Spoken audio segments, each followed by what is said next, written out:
O Bitcoin é a chave para abrir a gaiola que nos separa da liberdade lá fora. Este é o Visão Libertária, sua fonte de informações descentralizadas e distribuídas. Muita gente considerou no início, e ainda muitos consideram hoje, o Bitcoin como uma bolha ou um esquema Ponzi, e fazem comparações com a febre das tulipas, que aconteceu no século XVII lá na Holanda. Mas a verdade é que desde a origem, o Bitcoin segue um lento, mas resistente movimento rumo a ser um suporte para o florescimento da sociedade, ao contrário do que faz o Estado, que sempre poda o que todos nós cultivamos e produzimos. Quanto mais o tempo passa, mais aumenta o efeito de rede pelo qual o Bitcoin se fortalece. A capacidade e força dessa rede crescem e as chances do Bitcoin colapsar diminuem. Os críticos e inimigos ideológicos começaram a entender a inevitabilidade da sua dominância. No entanto, e por isso, os políticos, os bancos centrais e os famigerados intelectuais insistem em propagar que o Bitcoin é uma ameaça, seja ao sistema econômico, seja à moral, aos pobres e até ao meio ambiente. Até ao meio ambiente. Logo ele que está em todos os clamores coletivistas. Em um ponto eles estão certos. O Bitcoin é uma ameaça sim, mas não contra nós. É uma ameaça contra eles mesmos. É um perigo brutal para a moeda fiduciária e para a coerção estatal. Enquanto alguns, achando que essa ideia é aterrorizante, fazem alarde com os supostos motivos para termos medo, os adeptos do Bitcoin aumentam a convicção porque entendem que as características do Bitcoin são um atributo fundamental que ameaça a existência dos sistemas de moeda fiduciária. E isso porque ele é um meio prático, pacífico e altamente eficiente de separar dinheiro e Estado. Entretanto, como em tudo há o fator cultural, o maior problema é que existem duas mentiras vencedoras no entendimento majoritário, em que as pessoas passaram a acreditar passivamente. Primeira, que é natural que o Estado controle o dinheiro. E segunda, que a inflação é um mal necessário para o crescimento econômico. Quando o Estado tem controle total sobre o dinheiro, ele é livre para manipulá-lo como achar conveniente. E sempre será pela conveniência dele. Todo mundo sabe que a hiperinflação de preços é um inferno na Terra, e ainda assim aceitam que um pequeno grupo de burocratas inflem a base monetária, algo vulgarmente conhecido como imprimir mais dinheiro. Uma outra mentira que se consolidou é de que o Banco Central deve atuar para influenciar no ajuste do valor do dinheiro, senão seria impossível prevenir um colapso econômico. Essa é uma meia-verdade, já que a premissa verdadeira é que são os bancos centrais, principalmente os que não são independentes do poder executivo, que isoladamente são os maiores causadores de colapsos econômicos. Quem entende isso, quando vê a dominância do pensamento econômico keynesiano na política, aplicada pelos bancos centrais, graças à doutrinação de estudantes universitários, não fica surpreso quando vê o poder de compra se esfacelar. Toda a teoria de John Maynard Keynes é centrada na intervenção estatal. Para ele, o Estado deve ser o responsável por estimular a demanda e suportar o crescimento econômico, vender estímulo e depois cobrar pela ajuda. É análogo ao vendedor de entorpecentes que causam dependência química.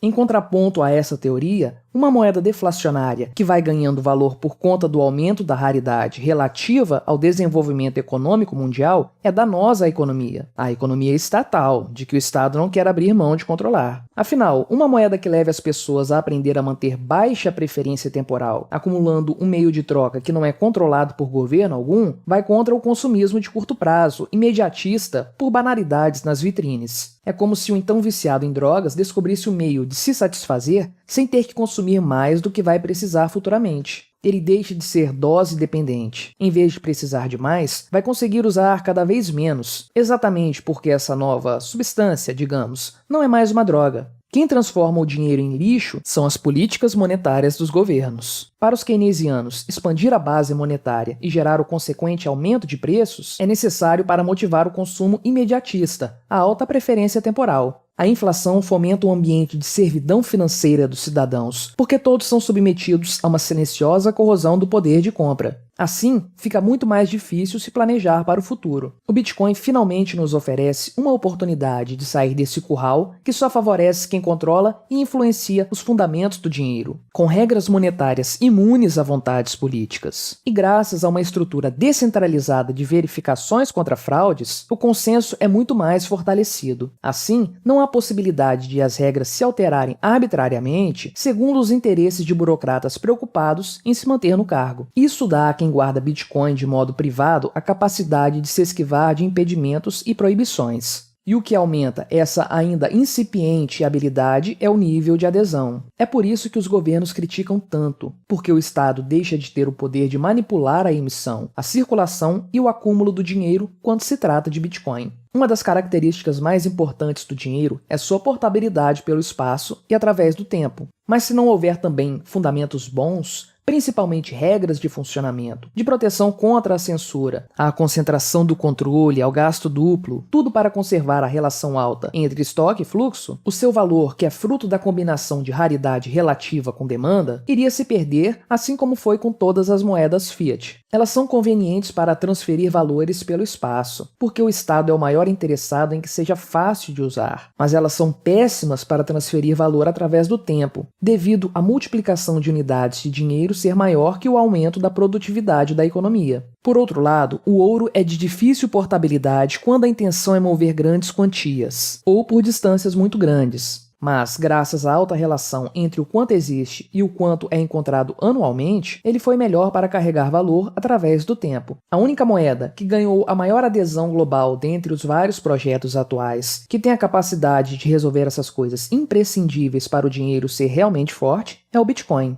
Antes do Bitcoin, o ouro, se fosse custodiado pelo dono fisicamente, sem ser por contrato, era a melhor solução para separar dinheiro e Estado. Mas ainda assim, o ouro de alguém pode ser confiscado e tributado se estiver relacionado a alguma empresa, porque todas elas estão no cadastro de pessoas jurídicas, por elas estarem subjugadas ao Estado. Basta um governo pedir, por meio de um confisco, por exemplo, e elas terão que obedecer para não serem punidas. Por isso, apesar da inconveniência de guardar ouro físico em casa e da volatilidade negativa em tempos de bonança, o ouro foi a melhor opção para preservar o valor do dinheiro. Era o jeito. Como o ouro é um material quimicamente estável, ele é durável, raro e sua mineração requer uma extração. Essas características fizeram dele a principal escolha para servir como dinheiro por milênios. O Bitcoin tem essas mesmas características, com a vantagem de não ter as suas deficiências. Talvez se possa chamar de deficiência a necessidade de cada um cuidar da privacidade das chaves de acesso, mas só é uma inconveniência por conta do costume. As pessoas vão aprender que quanto mais fácil algo é de se usar, menos seguro ele tende a ser. O Bitcoin é um sistema de transferência de dados, mas que por conta do funcionamento, de impedir gasto duplo e possibilitar um bom nível de anonimato, as pessoas podem atribuir valor financeiro. O Bitcoin é como o ouro 2.0.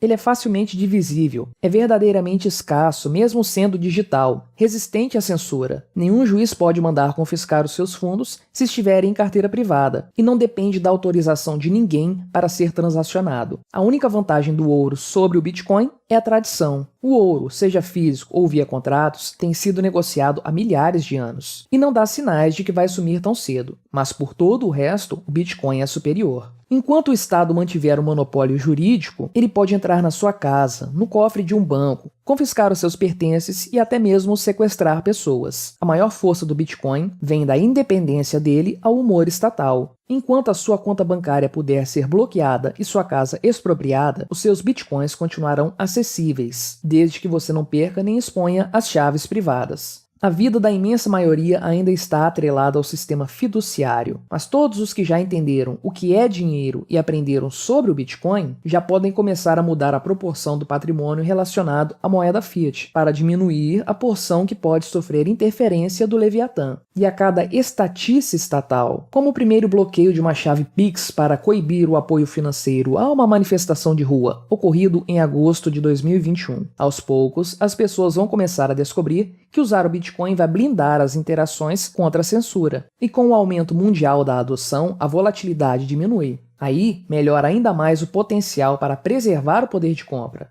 E para quem só sabe que as transações demoram ou são um pouco caras, muitas soluções que vão rodar em camadas paralelas à blockchain base do Bitcoin estão sendo testadas, e nada disso está surgindo pelo Estado. É tudo por meio das pessoas que entenderam que precisa haver segurança para garantir soberania monetária. A Lightning Network é o exemplo mais proeminente disso. Estamos rumo à hiperbitcoinização, e os governos todos pelo mundo afora temem isso. Mas, tal como um parasita, o Estado não quer matar o hospedeiro, nem perder sem lutar. A arma principal é cultural. Começa pela narrativa de que o Bitcoin prejudica o meio ambiente, ou que é uma moeda de criminosos. A maioria só acredita e repete essa falácia porque não conhece o suficiente. O costume ainda é dar valor à liberdade só quando ela é perdida. E como é gradual, a percepção é pequena. Assim, muita gente, acreditando em supostas ameaças globais, aceita viver como se estivesse em gaiolas, inclusive criticando quem não aceita, porque acreditaram que isso é um sacrifício pelo bem delas mesmas. Além das narrativas, tem as investidas jurídicas. As tentativas de restrição e regulamentação são um indicativo de que a intenção dos governos, exceto os que já estão praticamente quebrados e sem demanda, é que o Bitcoin seja praticamente proibido. É algo parecido com o que aconteceu com o ouro após a crise de 1929, quando o governo dos Estados Unidos, precisando se financiar para a guerra, obrigou a todos a vender tudo o que tivessem de ouro pelo preço que ele determinou. Entretanto, como o Bitcoin não fica em lugar físico, o jeito é tanto dificultar o acesso por corretoras, como também cultivar o pensamento de que é algo ruim. Tudo porque banir o Bitcoin do mundo é impossível. Quando são proibidos em um país os meios físicos relacionados ao Bitcoin, como por exemplo redes de processadores para mineração, essas pessoas migram para outro país onde isso não acontece. Aí, cada país pode se aproveitar disso para atrair riqueza e investimentos em Bitcoin para suas economias. Ah, mas se todos os países proibirem empresas de mineração, então acabou o Bitcoin? Não. Se todas as mineradoras sumirem, as pessoas vão voltar a usar os próprios computadores para isso. Há muitas questões técnicas que não são para este vídeo.